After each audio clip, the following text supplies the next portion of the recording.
Welcome back to the Better Lives podcast with Central Willamette. I'm your host, Caitlin. And I'm your co-host, Eric.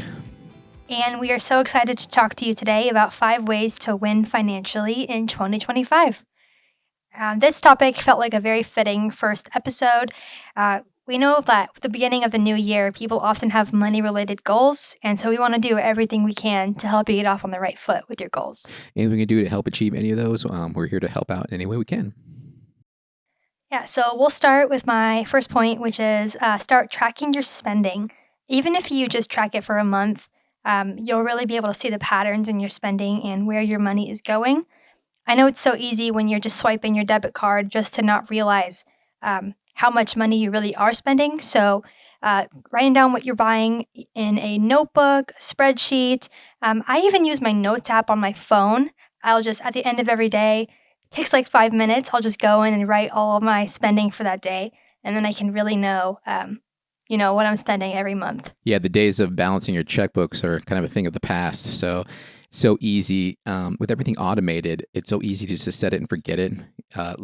Let your apps kind of monitor those things for you. But it's a good idea to go through and do like a high level overview and see what you actually been spending and make notes of what are common spends, what you can cut out, and what's important. Yeah, I think when you use an app, you might not pay as close attention than if you're actually writing it out yourself. So it's good practice just to try it. Something else to pay attention to is your surprise spending. So are you spending a lot of money on coffee or impulse buys at the grocery store? Those end caps with all the treats and drinks, they get me too, but they can really add up. Yeah, so we just want to challenge you to give it a shot for 1 month. Just track your spending, whether it's like, again, through a notebook, spreadsheet, or just doing a once a week overview of your expenses. We highly recommend that, and just, give it a shot for a month and see how well you do with that. Yeah, some people will just do it once a week, even just sit down for 20, 30 minutes. It sounds like a long time, but once you're in that practice of it, it can be enjoyable because you will know you're on track with your goals. Yeah. And another way to win financially in 2025 is just cut one unnecessary expense. There's so many things we do. Like I said, we just set and forget. We just grab our debit card, credit card, and just swipe it, and sometimes forget what we're actually purchasing. Some of those common culprits that seem to be maybe unnecessary from time to time are extra coffees from time to time, or going out and getting lunch. Maybe make that coffee at home, meal prep, or just keep an eye on how much you're actually using that and spending on those particular products. Yeah, I'm very guilty of going out before work every day and picking up a coffee or an energy drink, and it gets out of hand sometimes. So I'll find myself once in a while, I'm like, wow, I should really stop doing that. And $5 every day sounds like not that much, but if you do that every day, that's like almost $200 a month. It's a small car payment from time to time. So, So, and then finding alternatives, like I said, maybe make that coffee at home, maybe buy a nice expensive bag of beans and then brew it at home. And then you'll be able to get maybe 3 to 4 times more than you would from just purchasing it one time. And then again, meal prepping, finding different alternatives to different. Caitlin, you were mentioning some different things. We were talking earlier about different meal services. Yeah, if you go to the HelloFresh or the EveryPlate website, sometimes they'll offer like introduction deals. You can get it for pretty cheap, like $3, sometimes $4 a meal. And while that sounds like a lot of money, if you're going out to fast food, it's probably $10 plus a meal. And they just offer really great deals. So definitely check that out. And a lot of those too, you can just try out and then stop using depending on how you like them. None of them are, long-term commitments or anything like that. So you get to choose and pick and choose when you want to buy those. Yeah, and one tip for the streaming services, if you have one show that you really want to watch on Netflix, you should just subscribe to Netflix for that 1 month. And then once you finish your show, switch to a different one and just pay for the other one. I love TV, so I often have all the services, but I can't watch them all the time. I just lack the time to watch them. So I started 1 month Hulu, 1 month Netflix, 1 month Max, whatever it is. Sometimes I have 2 of them at the same time, depending on how they overroll. But I find a lot of times too, they start offering me promotions to come back to them, so I get some discounted rates for just coming back and starting up again. So, but the big thing is I'm cutting out, not a huge amount, but $20, $30 here and there every month, which is, adds up into something nice at the end of the year. And it's our main goal is, again, just prioritize. Don't deprive yourself of things.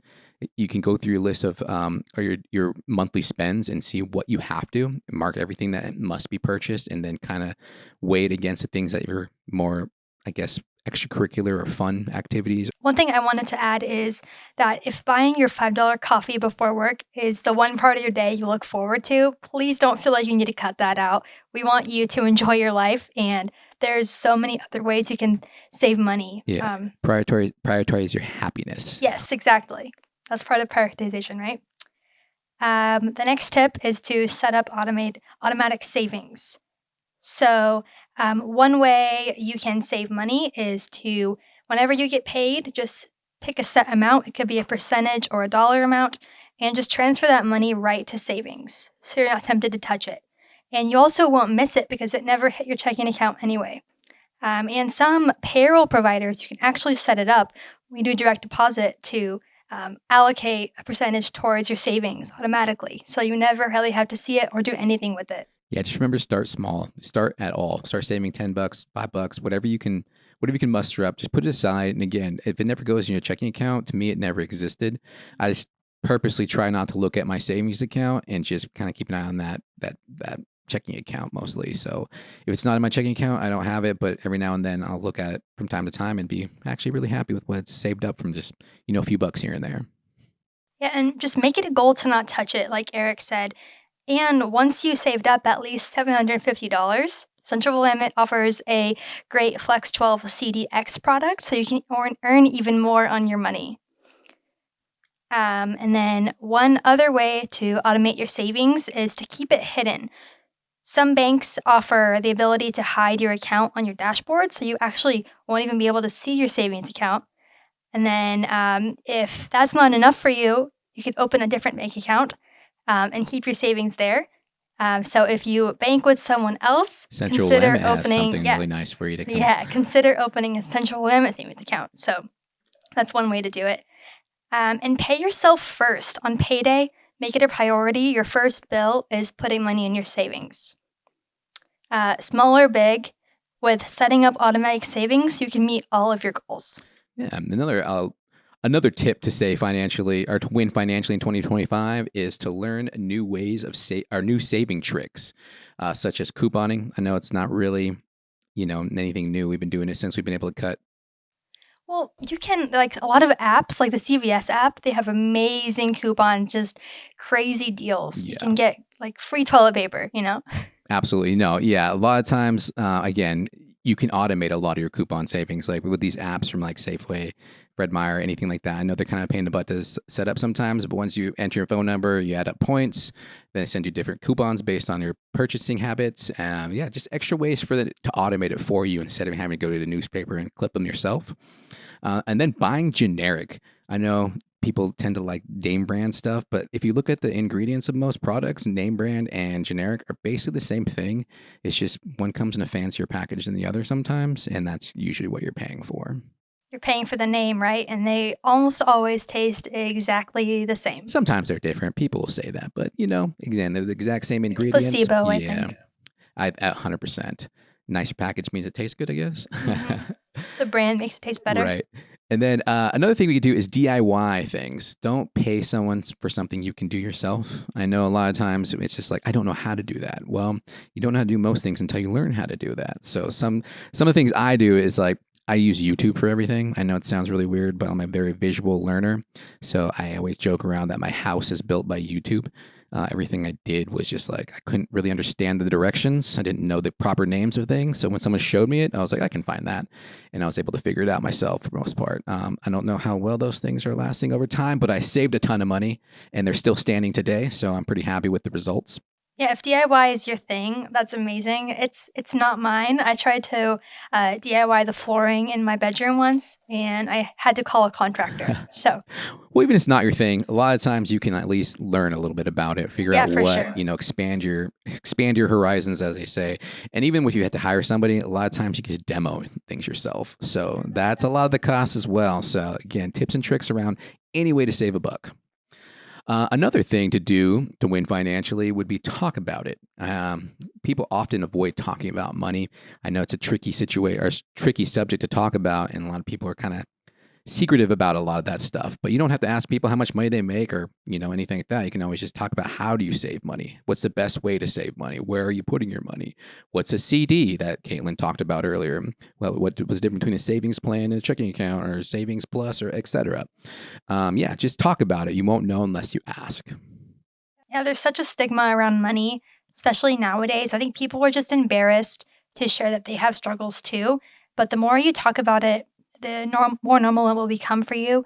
And you'll be surprised that people are actually pretty willing to talk about it. Yeah. So, the more you share those goals, with other people, the more you can actualize your own goals and help other people set theirs and just overcome a lot of those challenges that are, within the financial industry.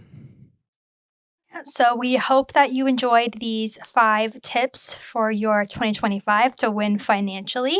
We're so glad you joined us today. You can find us on Instagram and Facebook at Central WCU. Also check out our podcast website page. You can send in feedback or suggestions on our handy little form we have there. And join us next week so we can keep building better lives together. Thanks, everybody.